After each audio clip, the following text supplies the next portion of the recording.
Quand on parle de surveillance numérique, on parle d'un ensemble de processus qui seraient assez difficiles à dénombrer, tellement ils sont nombreux, qui recueillent des données sur des informations sur les personnes de façon plus ou moins identifiée.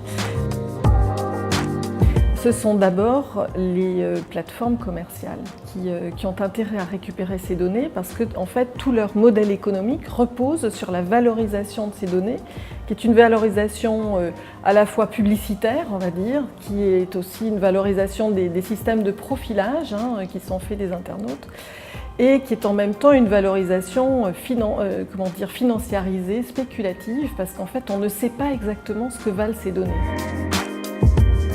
Ce qui a été révélé en 2013 par Edward Snowden, c'est que le système de récupération des données pour des visées commerciales par les plateformes qu'on appelle souvent les GAFA, Google, Apple, Facebook, Amazon, on peut ajouter Microsoft, ces données-là, en fait, les États, et particulièrement la NSA, le service secret américain, y ont accès à travers à la fois des portes ouvertes sur les réseaux informatiques et par des accords qui ont été passés avec ces plateformes.